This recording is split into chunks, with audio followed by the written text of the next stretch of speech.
You ever have one of those nights where one sentence detonates your entire piece? That was tonight. Jessica stood in the kitchen, fists clenched, eyes glossy, not from tears, but from sheer frustration. She slammed a dish towel onto the counter like it had personally betrayed her. "I'm not your maid, Mark. I'm done scrubbing this house like it's my full-time job. You think I like living in this never-ending chore loop?" I blinked, still halfway through unlacing my steel-toe boots, the ones that reeked of engine oil and concrete dust. "Wait, what? I've been at work all day too, Jess. You know that." That was the match. "Oh, really?" she snapped, stepping forward. "Work. Right. Sitting in your truck listening to podcasts while pretending to fix things that never break. Must be exhausting." My hands went still. "Do you really think that's what I do out there?" She didn't flinch. "You leave at 6, come back at 5, eat, sit on the couch, and expect dinner in a clean house like it's the 1950s. Meanwhile, I'm in here scrubbing mildew and folding laundry like some unpaid intern in my own life." I stood up slowly. "Jessica, I climbed down into sewer drains. I spend 10 hours a day ankle-deep in grease, rot, and God knows what. It's not exactly a spa retreat." She scoffed. "So? I clean up after you. You leave boots by the door, grime in the shower, dishes in the sink, and I'm just supposed to be grateful?" It was like trying to hold back a storm with a paper umbrella. "You think your job is harder than mine?" I said quietly. "That's what this is." She folded her arms, lips trembling with fury. "I think you don't see what I do. I think you come home and check out. I think if we switched roles for even one day, you'd fall apart." The words sat between us like a broken plate no one wanted to pick up. We didn't eat dinner, didn't say goodnight. We lay on opposite sides of the bed, the silence loud and sharp. I stared at the ceiling, her words ringing in my ears. Something in me felt bruised, like I'd been punched in a place I didn't know I could be hurt. She'd reduced my entire day, my exhaustion, the cracked skin on my hands, the torn shoulder on my uniform, to podcasts in a truck. And yet, I couldn't shake the feeling that she really believed it. That's when the idea started forming in my mind. A quiet challenge. Let her see what I do. Let her live it. Because I don't just fix broken machinery. I fix what other people are afraid to touch. And maybe it's time she saw that up close. This fight. It wasn't the explosion. It was just the spark. The next morning started with burnt toast and silence. Jessica sat across from me, scrolling through her phone with one hand, poking a scrambled egg with the other. The air between us still tasted like last night, acrid, brittle. I cleared my throat, hoping the gesture would land gently. "So," I said, keeping my tone light, "what if we switched jobs for a week?" She didn't look up. "What? I mean it," I said, setting my mug down. "You do my job. I'll do yours. Full trade, laundry, dishes, grocery runs, the works. And you take my spot at the shop. Full 8-hour shifts." That got her attention. She blinked slowly, then let out a laugh that held more sarcasm than humor. "You want me to be, you? Crawl around fixing pipes and pretending to be useful?" I smiled, sipping my coffee. "Sure. And I'll handle this place. Floors, dusting, whatever else you do all day while I'm apparently pretending." She leaned back in her chair, eyebrows raised like I'd just offered her a free vacation. "You're serious?" As a heart attack. Jessica's laugh grew louder, spilling into the quiet kitchen like a burst balloon. "Mark, that would be the easiest week of my life. You really think folding towels and cleaning a sink compares to what you do?" "Guess we'll find out." I didn't flinch. She tilted her head, studying me. "You're actually going to take vacation days for this?"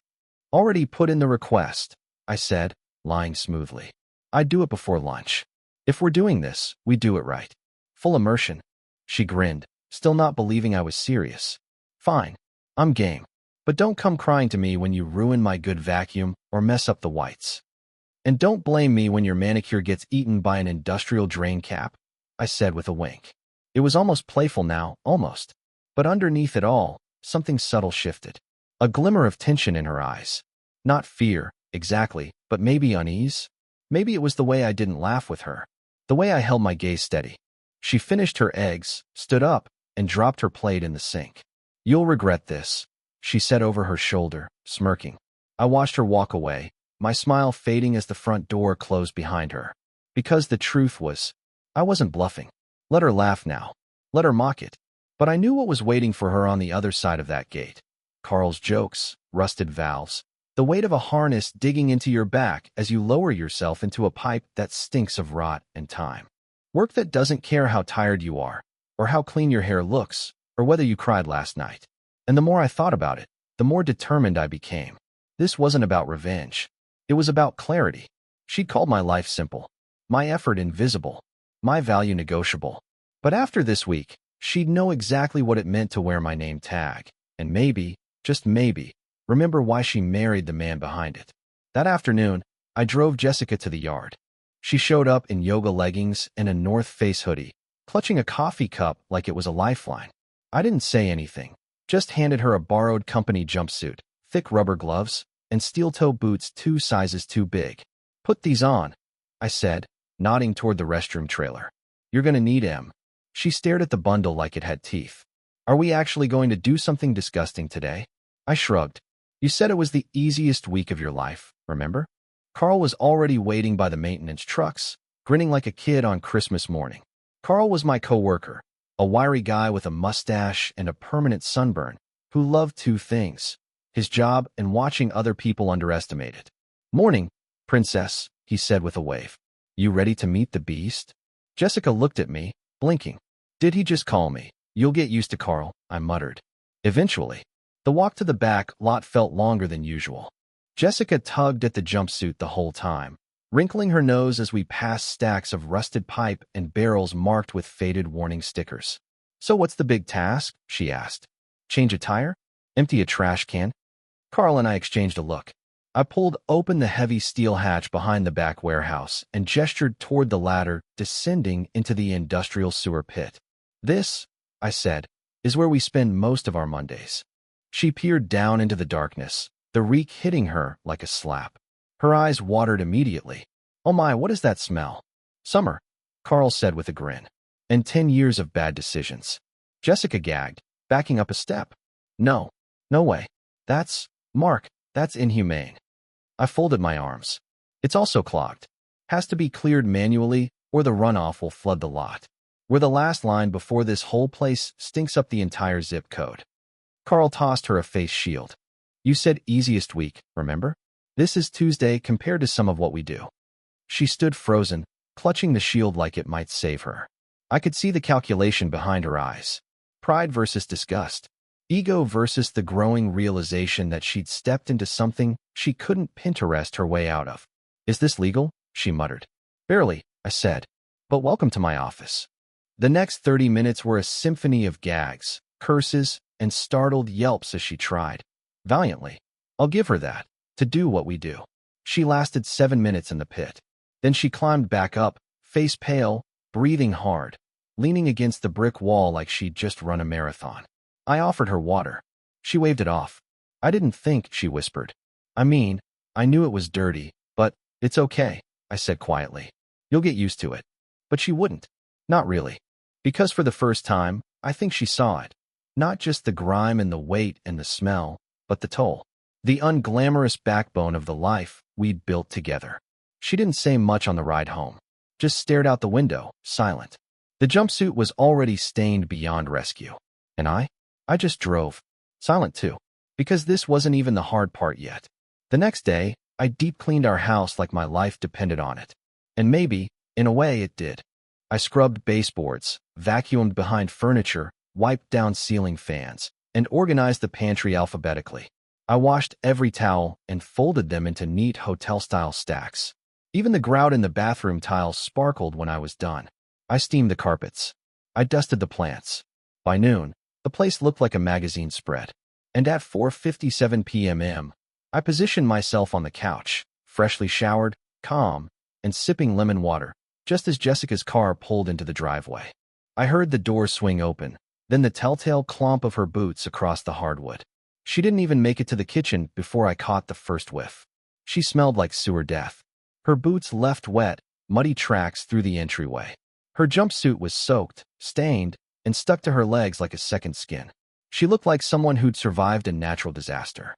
Her mascara had melted into raccoon circles, and her hair was matted to her forehead in thick, greasy strands. I looked up. She stood in the doorway, shoulders slumped, arms dangling at her sides, the front of her jumpsuit a canvas of grime. And then, without a word, she snapped.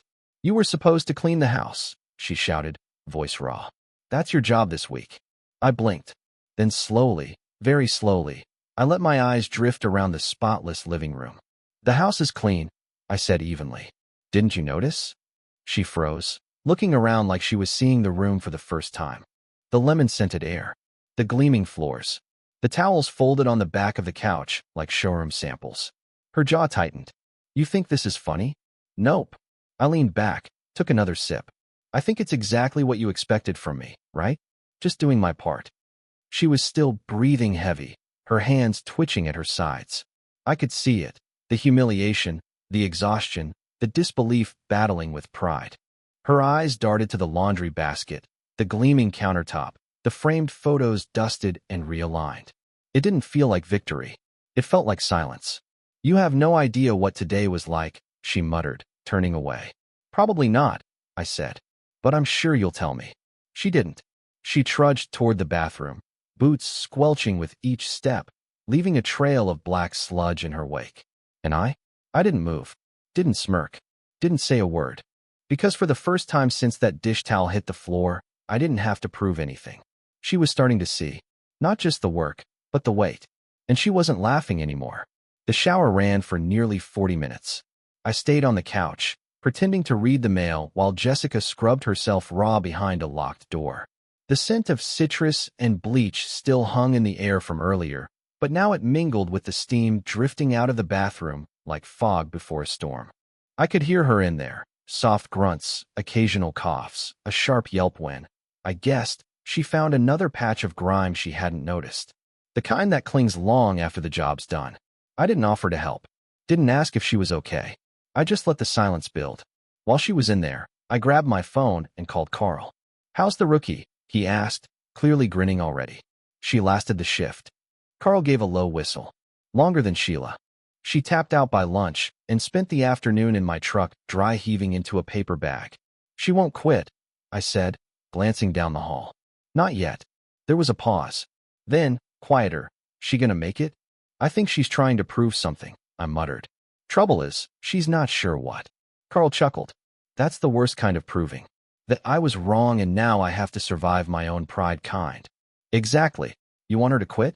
I looked toward the bathroom again, where the sound of running water had turned into slow, sporadic drips. "No," I said. "I want her to understand." Another pause. Then, "Careful, buddy. When people hit the wall, they either crack or crash." We hung up. A few minutes later, I heard the door open. She emerged wrapped in 2 towels, one around her body, another twisted around her hair. Her skin was pink from scrubbing, and her eyes were red-rimmed, not from tears, but from something heavier. Shame, maybe, or just sheer depletion. She didn't say a word, just walked past me toward the bedroom, slow, careful steps like every movement hurt. And I let her pass, let her stew, let the silence grow thick between us like vines choking out light. At some point, she would say something. She would have to. But I wasn't going to be the one to break the tension. Because here's what I was beginning to see. It wasn't just the sewer that got to her. It was the comparison. She left this house thinking she'd be the hero, doing real work while I folded socks and wiped down counters. But instead, she came home to perfection. No crumbs, no clutter, no excuses, just competence. And that rattled her more than the stench or the sludge or the climb down into darkness.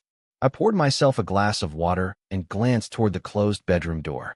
Something had shifted. She wasn't angry anymore. She was quiet, which meant something was coming. And I didn't know yet if it would be an apology or a collapse. Thursday morning, she didn't talk much. She sipped black coffee at the edge of the table, still in the oversized sweatshirt she slept in, her fingers twitching slightly against the mug. No makeup, no jokes, just the same blank stare I'd started to recognize. The look of someone trying to psych themselves up for another round in the ring. I offered her a packed lunch in a brown bag. She didn't take it, just nodded once, almost grateful, and walked out the door. Carl texted me around noon. "Might want to check on your girl. Something went down." I dropped the dish sponge and grabbed my keys. The work site was about 20 minutes out, a trench project out near the south overflow basin. I parked by the chain-link gate and jogged toward the orange cones and reflective vests. That's when I saw her, standing completely still, soaked, the kind of soaked that clings to your bones. Her clothes were saturated in something thick and dark, streaked with patches of what I refused to identify. Her helmet sat crooked on her head, her boots sunk ankle-deep in muck. Her gloves were gone. Her shoulders were shaking, but not from cold. From whatever happened after the pipe burst. Carl spotted me first. "We had a blowout," he said quietly. "Sewage line gave out. Pressurized. She caught the worst of it." I walked slowly toward her. Jessica didn't move. Didn't even look at me. Just stood there, her eyes glassy, her jaw tight. Not crying. Not speaking. Just stunned. Like someone who'd crossed a line they didn't know was there. I took off my jacket and wrapped it around her shoulders. Still nothing. Gently, I took her hand. It was cold, sticky. She didn't pull away. I led her back to the truck in silence. No one said a word as we passed. Not Carl. Not the other guys. No one smirked. No one rolled their eyes. This wasn't funny anymore. By the time I helped her into the passenger seat, her chin had started to tremble. But she still hadn't said a single word. I started the engine. The drive home was quiet, but the silence was different now. Thick, heavy with something real. She didn't look at me until we pulled into the driveway. And even then, she didn't speak. She just reached for the door handle with a trembling hand and stepped into the house like she was walking into someone else's life. Because in a way she was. Upstairs, the bathroom was still spotless. The towels were warm from the dryer. And I didn't follow her this time. I let her disappear behind the door and turn the lock. Because there are moments where no lecture, no gloating, no "I told you so" could do more than a man's quiet presence. And right now, I wasn't her opponent. I was the only person who knew exactly what she'd just survived. She didn't come out of the bathroom for almost an hour.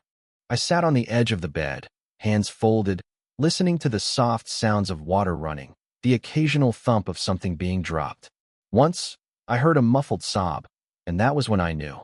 She wasn't just washing herself. She was washing off the pride. The door creaked open just as the sky outside turned a gentle gray. Jessica stepped into the room wrapped in 2 towels, hair damp and clinging to her shoulders, eyes raw and red. Her lips were tight. She looked hollow.